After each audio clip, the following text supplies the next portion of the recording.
GSL Season 2 Round 8 Maru vs Soulkey.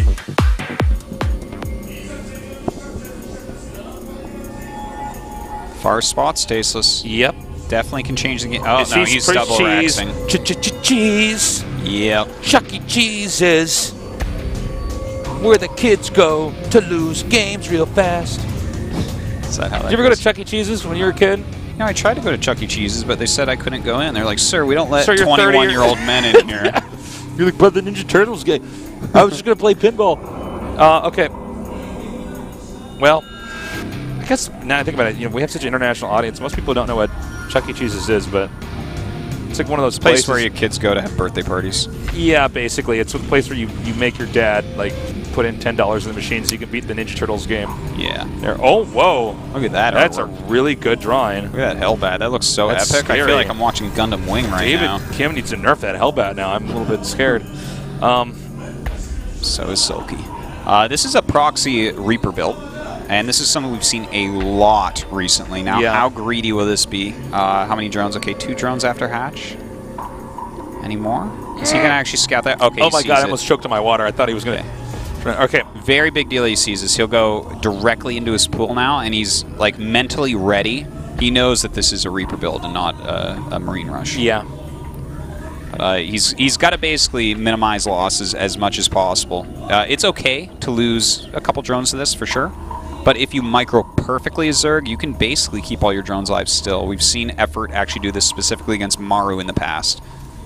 And on a map that even was better for this, I guess, King Sejong Station. Well, his drones are going to be running like Tom Cruise in that movie, Tasteless. Oh, I haven't seen that yet. I almost went and saw it 2 days ago. You really should. I will actually go see that. It's a good movie. Artosis approved. You're actually pretty good when it comes to movie recommendations, actually. Yeah, most times I tell you not to see movies. Yeah, so that's well, I appreciate that. Because sometimes people are like, oh, it's good. And I'm like, oh, my God, you just convinced me to watch the Transformers. Most movies are terrible. So the Reaper comes up now. Yeah, he's making a spine right off the bat, kind of interestingly. He's going to actually get that. No. Oh, no. Perfect micro. Just perfect. Just barely got him out. Okay, gets one. You really can't afford to lose any drones. No, this is not like this is not perfect micro, but it's really good micro. Nice control here. Now the Reaper's backing up. And that's CC really here what from Maru is being made. Now he can just go around the spine crawler, but that does make it a little bit more tedious to micro. He has cut off circulation from the second base and the first base, so that's another thing to keep in mind. Maru's got good control of what's going on in this game, and really Soulkey has to deal by the way this game's been dictated here by Maru. Well, I would say that overall that's quite a good hold by Soulkey. Ooh! Okay, this is not good. That part's really bad. Yep. Well, now it's becoming a little bit less good, this hold. He is moving up this spine crawler. We'll see if he can just break right through there now.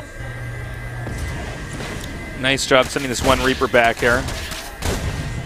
Okay, and at the exact right moment, he just stops that from being killed. So Maru playing very, very well. It was a good hold by Soulkey. Yeah. It wasn't the best that we've ever seen, but it was good enough. And now, of course, the double command center from Maru to kind of catch up on that economy he's skipped out on. So the game probably will normalize quite a bit here. What do you think? Another Banshee build? Well, I think it really depends on if he's going to get... I don't know. I mean, we don't see the Banshee build like this yet, so it really makes my thoughts race a bit looking at it. It could be. Certainly could be. I think when you see the presence of those Banshees and how, the Zerg wants to counter the Hellbats with the Roaches, but then the Banshees are an automatic response to the Roaches themselves, it's interesting. And, of course, it also means that then you can mech while having this unit. It's like a Phoenix, except much, much scarier because it can hit buildings. You see Phoenix harass. It's like a reverse Phoenix or something? Yeah, it's like a reverse Phoenix or something. It's definitely very strong and high. When the Phoenix runs out of energy, it can't pick up units from the ground, but the Banshee can run out of energy and uncloak and still kill stuff if you're just not completely on top of your game.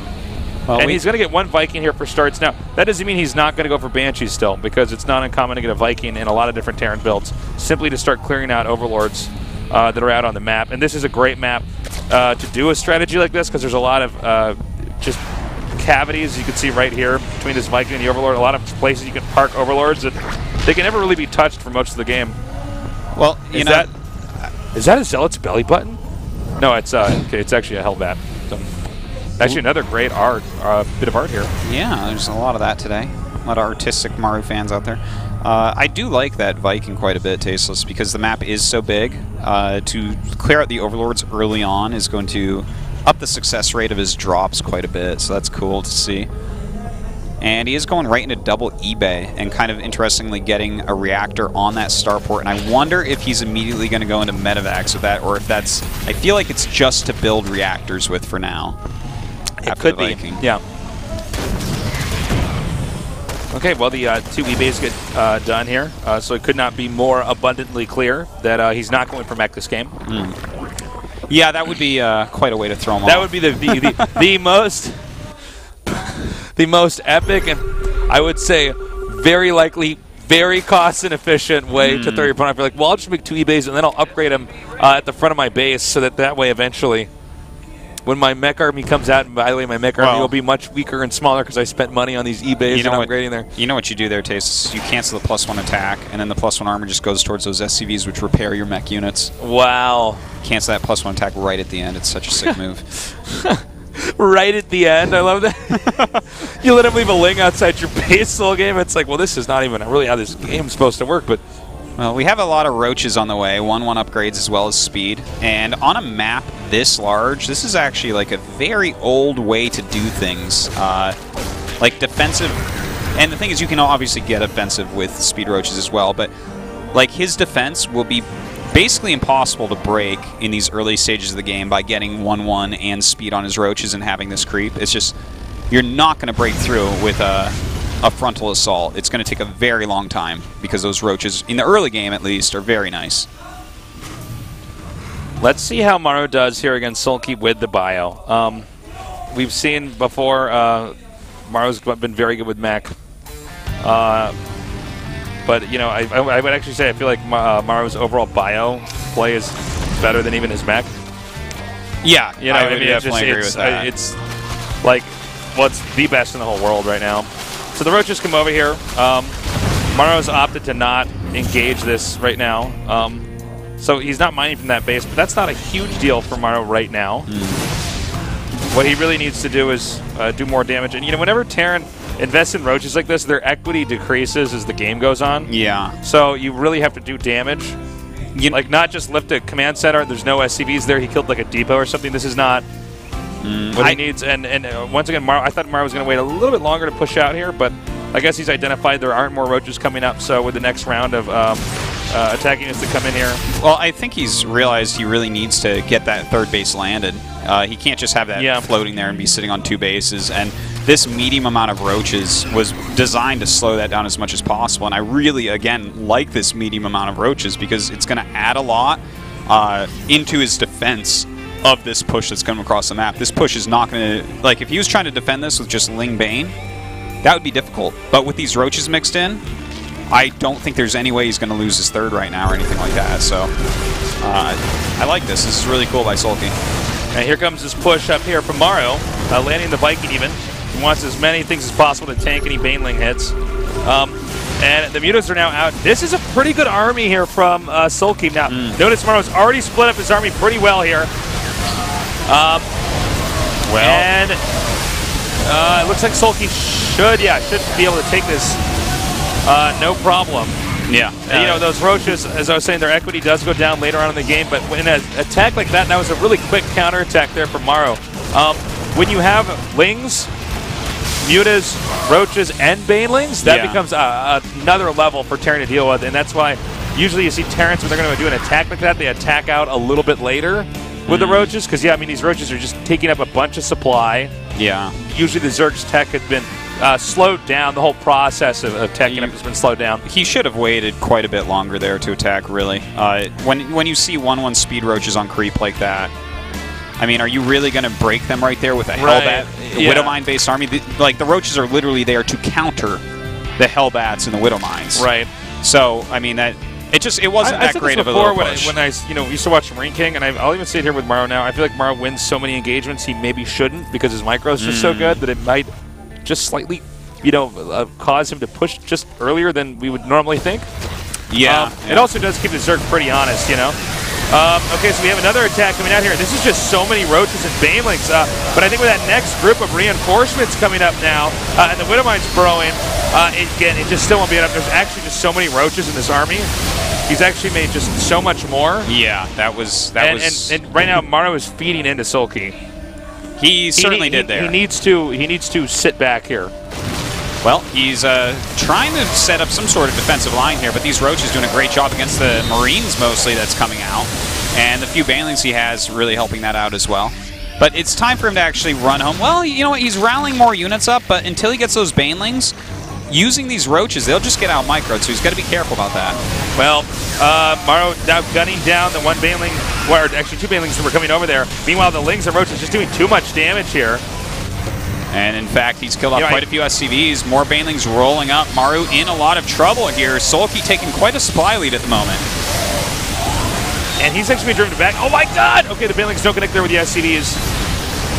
Now, he did split up his army here, and I think it might have been better for him back there to regroup for a second if he's going to try to close into the entrance. Lings are coming down now. But I think Terran's actually fine. Yeah, it's just there's so many medevacs out here. It looks funny, but yeah, when there's that many medevacs out, every single unit has its own personal medevac. So even if you do a surround, it doesn't mean that the damage output is going to be too high for the Terran to deal with. 8 mutas are about to be hatched. Well, and we have now, it's just going to be Ling muta from here on out? Is he making more? Yeah, no, just Ling muta Baneling. He should be done on the Roaches, basically, for the game. And this is a very weird and different scenario because that was a lot of, like, Soulkey on 3-base economy pressuring into the 3rd and trying to eliminate Maru units instead of taking your 4th and defending against Terran. It was kind of like turning this matchup on its head a bit. So we're in a weird spot right now in this game. This is definitely a little bit different. Okay, the drop is coming down here in the bottom center. And I gotta say, Maru is starting to shape up pretty well here. This is also that Maru macro we've seen at the very beginning. He has not missed a single beat. Also, this is a very subpar engagement from the Zerg, getting his army stuck there on one side of that mineral patch. But yeah, this is the Maru macro that we've seen before. He's got the balance of really good control, while still never ever missing a single beat. And he never missed a beat with those upgrades especially. He just got the +3 attack, he's about to have +3 armor, and that's gigantic against just the 2/2 upgrades of these Lings and I mean, even if I've been watching how Maru's been macroing this game, he could supply cap for like a second and a half, and then boom, the other depots finish up. I mean, he's like a perfect machine at producing units. So he's taking a 4th base now while Zerg's on 4 bases. Well, that's really good for Maru, man. Look at the supply as well. He's up a good 30 supply right now. Maru coming in with his Speedbanes on the creep, but is it going to be enough? Rolling into a lot of these Marines, but the splitting of Maru just too strong. And with that many Banelings lost there, this could be a huge tipping point here where Maru just starts to run over his opponent. Now we have a lot more Banelings coming up. Maru needs to wait for more reinforcements to come in here. His supply is way superior, but with this many Banelings, you know how that changed everything. It's got 15 medevacs right now as well. Kind of crazy. And it looks like Soulkey, with the new reinforcements, maybe not. Well, yeah, I think it's just enough Marines, and there's not enough on the ground here. The Marauders can tank this early damage, and that's it, man. We just saw the scale fall on Maru's side. Beautiful play there by Maru. I think that the one mistake that Soulkey made this game was overcommitting to the counterattack with the Roaches and Lings and Banes. Yeah, I agree completely. It was a little bit too far across the map. The thing is, he almost did break Maru, so it's really hard to call that a mistake because he really eliminated quite a few units, but I feel like he should have fallen back, focused on droning up that 4th, because he didn't drone the 4th until after that whole attack was done. And then Maru instantly resaturated his third, and it was really 3-base versus 3-base economy at that point. Maru right now is showing that he kicks ass with mech and bio.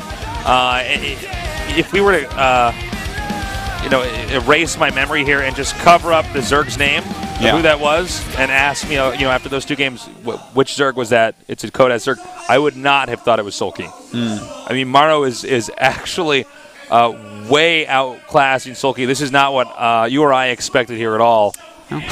Well, Soulkey still has a chance. That's just 2 games. He absolutely has a chance, but right now it looks like Maru could very easily 3-0 this, 3-1 this. Yeah.